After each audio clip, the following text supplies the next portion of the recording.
السلام عليكم ورحمة الله وبركاته دawadaashana qiimaha iyo qadarinta la ku soo dhawaada labada bisha Febraayo 2026 dabada aan idinku hayna barnaamijka toddobaadkana waxaa ka mid ah siideynta wiil yar oo shinjir ah oo lagu magacaabo Liam Ramos iyo aabihiis oo hadda ka hor ay hay'adda ICE hawlgal ay ku qabteen isla markaana lagu xiray waxaa kaloo aan warar idinkaga haynaa mudaharaadyada dalka Mareykanka oo sii xoogeysanaya iyo hawlgallada ICE dhanka kale dawladda dalka Mareykanka ayaa gashay shutdown waxa loo yaqaan ama gebi ahaanba istaagtay wixii ka cusub ayaan idin la wadaagi doonaa fadaxada loo yaqaan Epstein Files oo qaybtii u dambeysay la sii daayay oo ka kooban ilaa iyo 3 milyan iyo bar macluumaad ah oo ay ku jiraan 2,000 oo video ah oo maqal iyo muuqaal iyo sidoo kale 180,000 oo markaasi ah sawirro war farxad leh oo ku saabsan arrimaha socdaalka qaxootiga ayaan iyadan kaga hadlaynaa oo martaqaana farxad geliyay Soomaalida qaxootiga ee ku cusub dalka sidoo kale sanadkii 2025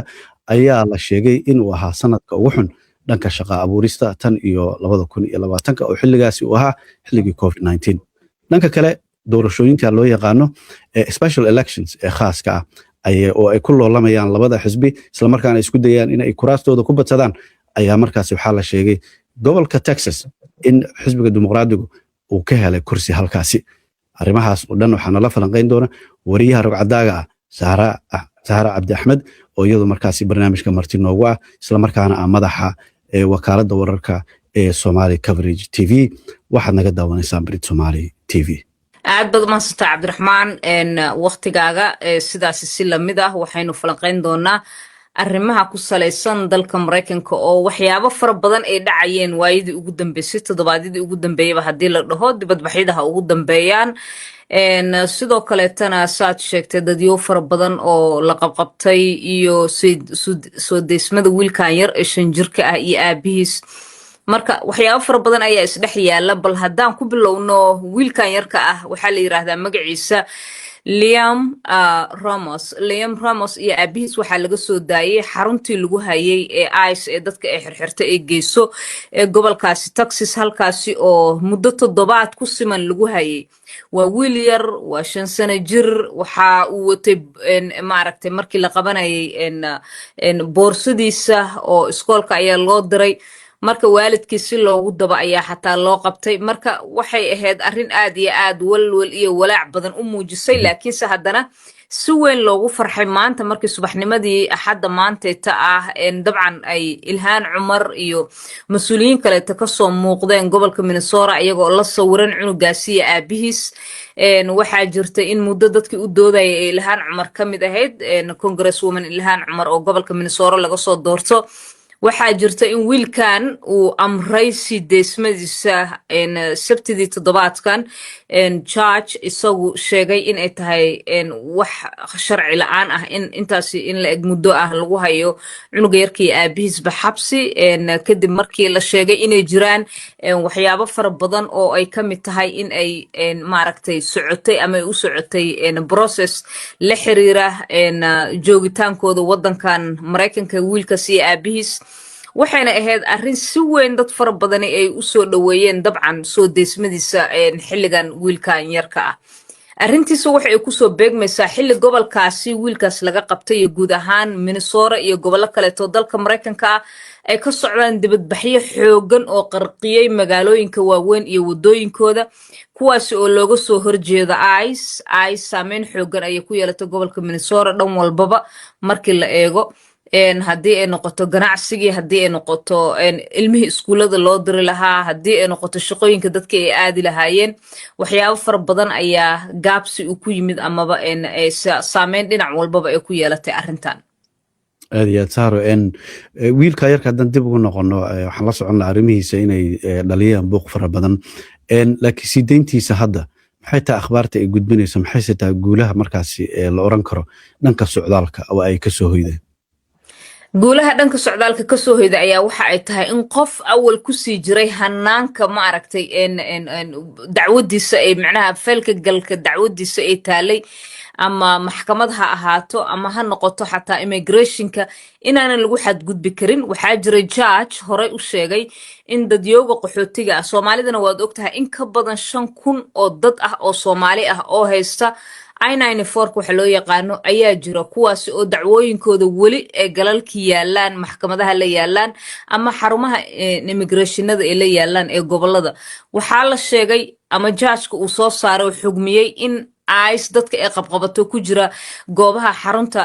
ay ka mid tahay Texas ay tahay sida ugu dhaqsiyaha badan in loo soo sii daayo kuwa banaanka joogana aan la qaban karin sababo la xiriira ayaga oo sharci haysta waayo qaar badan oo dadkaasi ka mid ah qaxootinimo ay wadankan ku soo galeen durbaba waxaa jirta hanaan ay soo mareen oo sax oo jid toosan ah kama dhigna inaysan wax sharci haysanin inkastoo aysan weli helin sharciga green cardka ee deganaanshiyaha rasmiga ee dalka Mareykanka marka tani waa guul weyn oo u soo hooyatay dad fara badan oo qaxootiya sidaad sheegtay Cabdiraxmaan Hollywood oo ayaga laftarkooda ma aragtay ay suuragal tahay in ay ku helaan deysmo arrintan aad iyo aad waxaan la soconaa in isla qodobkaas aad ka dhawaajisay qareen Soomaaliyeed in uu markaasi ololahaas isagoo hormuud ka ahaa guushaasna uu ka mid ahaa dadkii soo hoyay dadka Soomaaliyeed aan la soconin halkan hore looga qabtay iyagoo waliba sharciga sugayo qaxooti ahaan lagu keenay halkan oo I-94 haysta wali aan green cardkii gaarin in la qabtay oo qaarkood Texas la geeyay guushaas bal ka waran iyo Soomaalida ay qaabka hadda u dareemayaan dabcan Soomaalidu wax weyn ayay u tahay sida ogtahayba waxaa jirta kaliya maaha dadka I-94 ka haysta in caqabada ay haystaan oo ay soo wajahday dadka ayagana TPS ka haysto oo la sheegay in la qaban karo mar walbaba tirada ayay sii kordhinaysay haddii dadka I-94 ka haysta la qabto waxay ahayd caqabad hor loo aydana soo korortay marka sidaad sheegtayba lawyerkan Soomaalida kadib markii uu dagaalamay dad fara badan oo arrintan ay dhibaato ku ahaydna dad la soo sii daayay ay jirto waxay muuqatay wado hor leh oo maaragtay dadka ay ku heli karaan relief ama waxoogaa stresskooda yareyn kara ama dhibaatadii hoos u dhigi kara inay noqotay hadee dabcan madaxweyne Donald Trump laakiinse markii la fiiriyo dowladdiisa Homeland Security-ga oo ciidamada ugu badan halkaas ay ka joogaan ICE ujeedadoodu waxay tahay qofkaanan haysan deganaanshiyo rasmi amaba aan haysan xataa dadka qaarkood la qabto waad ogtahay Hollywood waxaa ku jira dad oo xataa ayagu citizens ah qaar ayaa xabsiyada dib loogu celiyay 16 qof toddobaadkii dhaafay ayaa dib loogu celiyay xabsiyada kadib markii waxyaabo kala gagadisan lagu qabsaday oo candhuuf ayaa tuftay iyo wixii la mid ah iyo waa dhibaataysay ICE lagu haystay gabadha Nasra Axmed aheed ayaa ka mid ah marka dadkaasoo dhan iyo dadkii qaxootiga ay eheladoodiiba waxay u tahay guul weyn in ay helaan at least sharci ka xirxiri kara Trump iyo Homeland Security ciidamadan halkaas lagu soo daadiyay waaya dhanka howlgalka ICE dib ugu noqono waxaa jirta in Greg Bavino oo halkan hadda sawirkiisa uu ka muuqdo in laga wareejiyay gobolka Minnesota oo laga qaaday xilkii uu meeshaasi ka hayay laguna bedelay Tom Homan oo isla markaasi ah ninka u xil saaran dhanka xuduudaha dalka Mareykanka Tom Homan maxaa hadda nooga sheegi kartaa ma jiraan wax isbedel ah tan intii uu la wareegay xilka mise qorshahaasi wali waa midaan cadeyn oo la sugayo natiijadiisa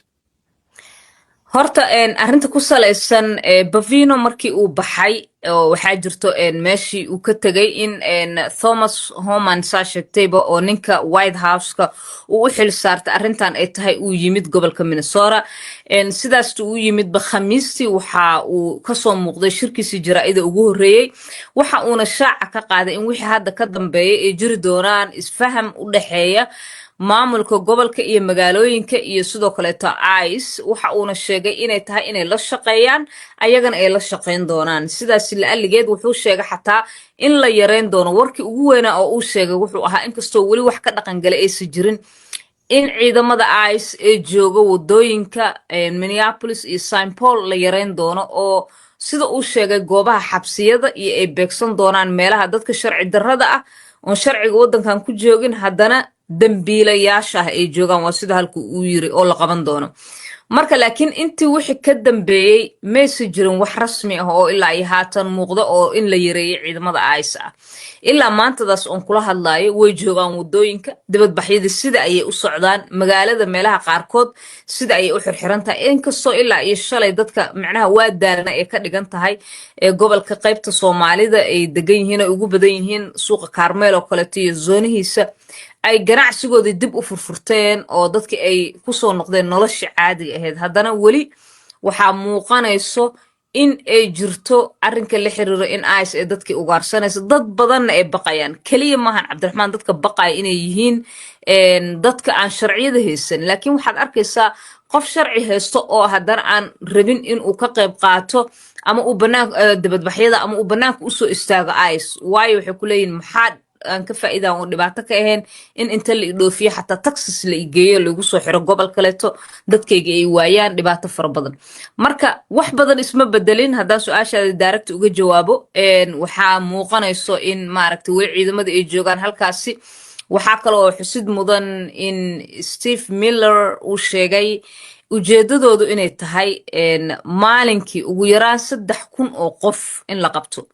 oo sharci darro ku jooga dalkan Mareykanka la geeyo xarumaha lagu hayo dadka lagu hayo maaragtay aan sharciyada haysanin kadibna la rabo in dib loogu qaado maxaan ku raahdaa wadamadii ay dadkaasi ka soo jeedeen marka weli wax badan isma bedelin haddiiba saas la taliyihii u hadlayo Donald Trump dabcan wixii kasoo kordhaa howlgallada ICE waan idinla soo socodsiin doona waayahay sahra waa mahadsan tahay waxaa jirta in fadeexada faylasha Epstein oo baryahanba aad loo sugeeyey dad baad fara badanna ay markaa lahayn wax badan ayaa la qarinayaa in la sheegay in waaxda cadaaladda ee dalka Mareykanka inay sii daayeen waxay ku sheegeen qaybtii ugu dambeysay oo markaasi ka koobna ilaa 3.5 milyan oo markaasi macluumaad isugu jira saan hore u sheegay in ka badan 2,000 oo maqal iyo muuqaal ah 180,000 oo sawirro ah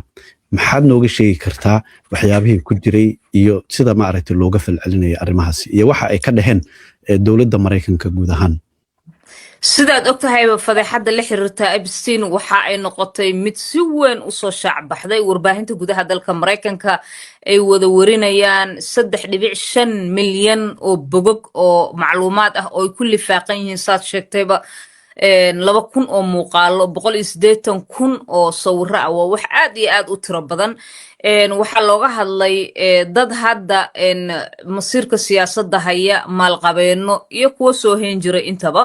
waxaad ogtahay madaxweyne Donald Trump in dadka ugu badan ee ka soo muuqday uu qayb ka yahay Epstein files oo maaragtay boggi la soo rogoba asaga uu ku jiro muuqaalada ugu badan uu ku jiro sawirrada ugu badan uu ku jiro laga soo bilaabo 80maadkii 90maadkii ilaa xilli 2000 ku soo dhowdhow la gaaray 2012 ayaa meelaha qaarkood aad arkaysaa inkastoo madaxweyne Donald Trump horey uu sheegay 2012 waqti ka sii horeysay inay ugu dambeysay asaga iyo saaxiibtinimadiisa Jeffrey Epstein haddana waxaa muuqanayso in 2012 bishii December xataa ay xiriir toos lahaayeen waxa kaleeto cajaa'ib leh in uu ka soo muuqday nin yiri aniga waxba nooma dhixin ismana aanan aqoonin oo isagu ah milkiilaha Tesla Elon Musk ninkan maalqabeenka ah ee Mareykanka waxa kale jirto asna Bill Gates in meelo fara badan oo waliba si oo foolxun waliba loogu arkay fariimaha isweydaarsan jireen Bill Gates iyo sidoo kaleeto Epstein xataa xaaskiisii ay horay warbaahinta Mareykanka ayadoo la hadlaysay u sheegtay in furiinkooda uu arrintaas qayb ka ahaa waxaa kaleeto ayadana xataa jirto sidaas si lamida Bill Clinton oo ahaa nin madaxweyne soo noqday dalkan Mareykanka dad fara badan ay ku xasuustaan xilliyadiisii in maaragtay gabar kaleeto xataa ay jirto ku daba dheganeed oo maxkamada ka dacweynaysay wax sidaan oo kaleeto u eg arrimo foolxun oo waxashnimo ah haddana intani uu maaragtay uu lugaha la soo galay oo dadkii tegaya halkaas uu ka mid ahaa isagoo gabdho yaryar wato diyaarado isagoo kala gooshay goobtaas loo dalxiis tago ee jasiiradda ah ay wada tegi jireen marka dadkan waqti fara badan ayay waxaan soo qasteen laakiinse hadda inta la soo daayay dad badan waxa ay aad iyo aad u durayaan in madaxweyne Donald Trump xilligan ay ahayd ayay leeyihiin in miiska la soo saaro wax kasta oo gabadfal ah oo gabdho yaryar oo da'dooda ka yar oo qaangaar ahayn loo geysto qayb uu ka noqday laakiin hadda cajaa'ibka ay leedahay waaxda cadaaladda dalkan Mareykanka FBI-da iyo wasaaradda cadaaladaba weli ilaa iyo haatan mayse soo bandhigin wax dadkaas dambi lagu u gelin kara oo lagu soo dacweyn karo oo banaanka la soo dhigi karo dhinaca kale ta arrintan waxa sida warbaahinta maaragtay soomaalida ugu badan ay u hadalhayeen waxa ay salka la gashay dhinac markii laga fiiriyo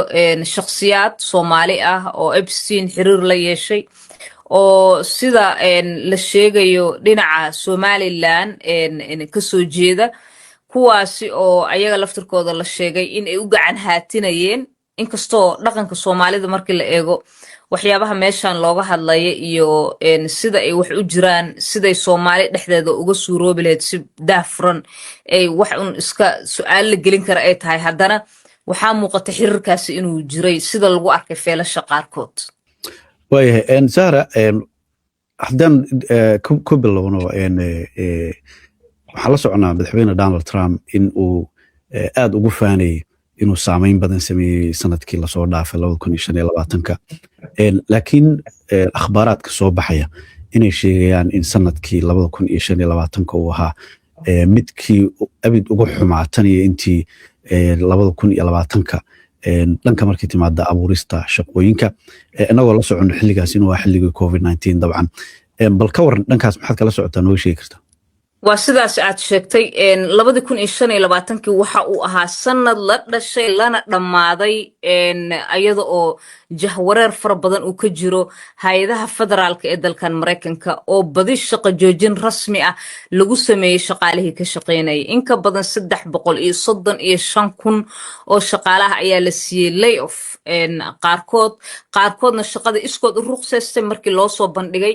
xilliga waxaad gaartay retirementiga ama waqtiga oo dadka beeshinka ay qaadanayaan waa inaad retire garaysaa lagu riixay waxaa jirta madaxweyne Donald Trump dowladdiisa si aan dhaqaalaha u soo qaadna ayuu yiri ayaa hay'ado fara badan oo shaqaale fara badan lahaa waxaan ka saaraynaa meesha suuqyada si lacagtaasi ay u noqoto lacag dowladda baaqi u noqoto marka waxaa dhacday in tiro intaasi leeg oo dad ah laga saaro shaqooyinkoodii ilaa iyo haddana aan la soo celinin hay'ada ayaa gabi ahaanba shutdown lagu sameeyay ama la xiray 2025 waxay noqotay history waqtigii ugu shaqaale dhimis badnaa hay'adaha dowladda ugu shaqo joojin badnaa sidoo kaleetana dad fara badani oo shaqaale dowladeed ahaa ee xafiisadoodii xirmeen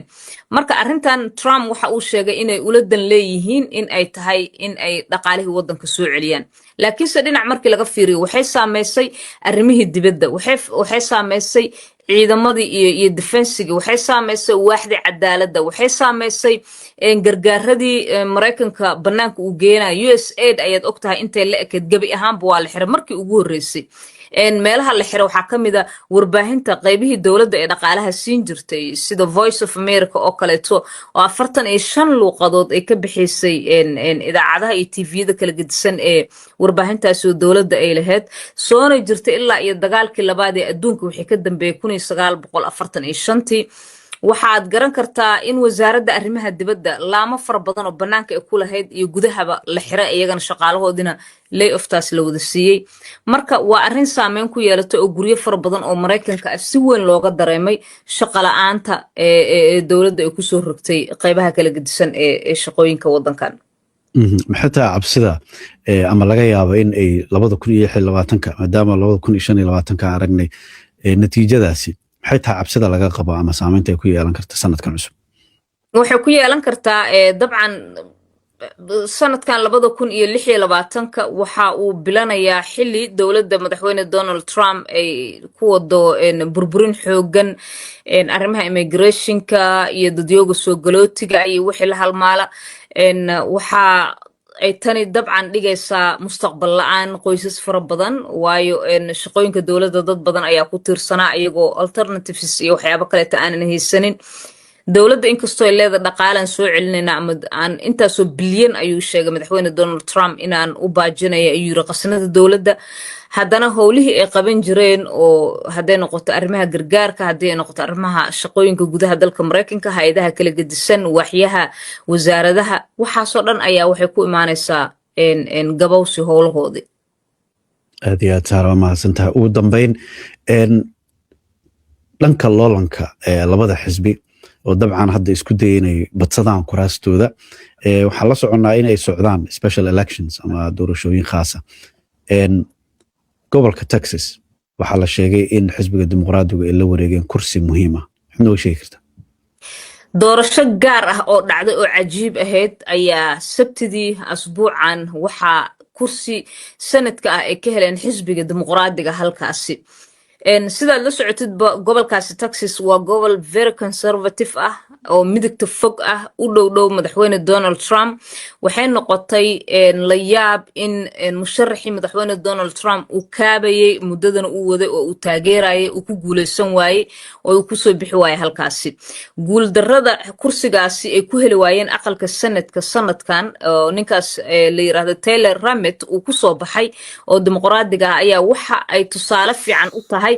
guuldarrooyinka kaleeto ee suuragalka ee tahay in ay